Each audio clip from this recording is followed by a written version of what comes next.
नमस्कार साथियों। आज हम चर्चा करेंगे आज की कुछ महत्वपूर्ण खबरों पर। एक खबर बहुत ही सुर्खियों में बनी हुई है बाबा रामदेव को लेकर। उन्होंने बयान दिया है शरबत को लेकर। अभी तक लव जिहाद और वोट जिहाद होता था, लेकिन रामदेव बाबा ने एक नई बहस छेड़ दी है शरबत जिहाद को लेकर के। उन्होंने कहा है कि अगर आप शरबत पिएंगे मतलब रूह अफ़ज़ा पिएंगे तो आप मदरसों को बढ़ावा देंगे, उससे मदरसे बनेंगे। और अगर आप पतंजलि का शरबत पिएंगे, खरीदेंगे, तो उससे गुरुकुल बनेंगे। आप सोचिए ये किस तरह के लोग हैं। ये छोटी छोटी बातों में लोगों को किस तरह से गुमराह करते हैं, किस तरह से लोगों के मन में जहर भरते हैं ये लोग। वहीं दूसरी तरफ एक घटना मेरठ की है, जहां भाजपा के मेरठ पार्षद जिन्होंने कचरे को लेकर, कचरा ढोने वाली गाड़ी का जो ड्राइवर था उसको गोली मार दी। आप सोचिए सत्ता में बैठे लोग अहंकार में इतने चूर हो गए हैं कि किसी की जान भी उनके लिए बहुत ही सस्ती हो गई है। वो बेवजह लोगों को परेशान करते हैं, अपने हिसाब से लोगों को चलाना चाहते हैं और लोगों को उनका जो कर्तव्य है उसको निर्वहन करने में बाधा उत्पन्न करते हैं। अब आप बताइए, सत्ता के नशे में चूर पार्षद ने एक ड्राइवर को गोली मार दी।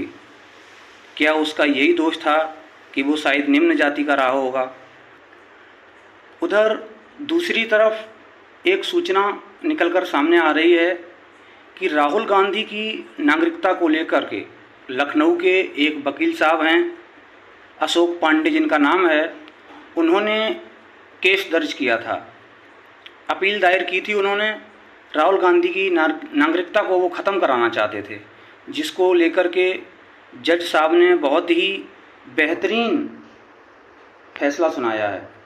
उन्होंने उन वकील साहब जो अशोक पांडे नाम है जिनका, उनको 3 साल की सज़ा, 6 माह की सज़ा और 3 साल के लिए उनकी वकालत पर प्रतिबंध लगा दिया है। आप सोचिए, विचार करिए, ये किस तरह के लोग हैं, किस विचारधारा के लोग हैं, ये देश को किस दिशा में ले जाना चाहते हैं। आखिर राहुल गांधी का दोष क्या है? क्या उन्होंने किसी की बहन बेटी को छेड़ा है? क्या उन्होंने देश के साथ कोई गद्दारी की है? क्या उन्होंने किसी का मर्डर किया है?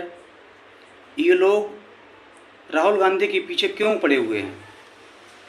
क्योंकि मुझे तो जहाँ तक समझ आता है, राहुल गांधी जन जन के मुद्दे उठाते हैं, वो दलित पिछड़ों के हक की बात करते हैं।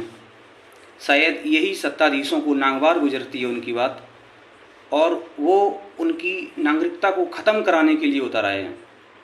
सोचिए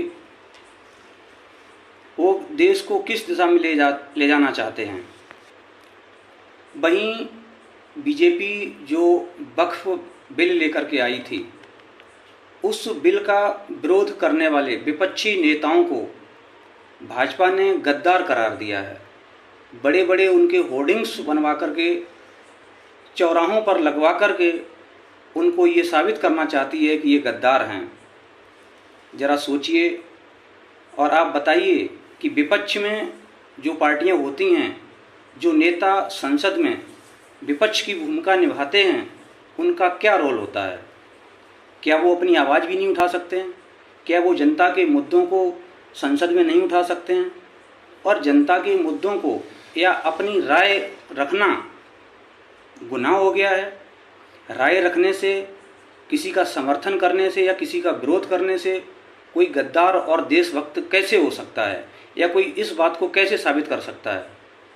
आप सोचिए ये देश किधर जा रहा है, ये देश को किस दिशा में ले जाना चाहते हैं।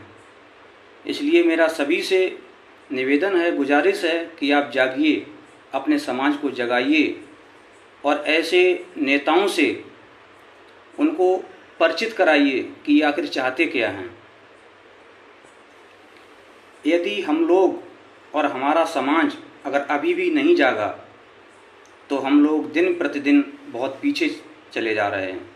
आप सोचिए कि बाबा साहब के संविधान से जो हम लोगों को हक और अधिकार मिले हैं, हमें जो ताकत मिली है, उसको ये कमज़ोर करना चाहते हैं।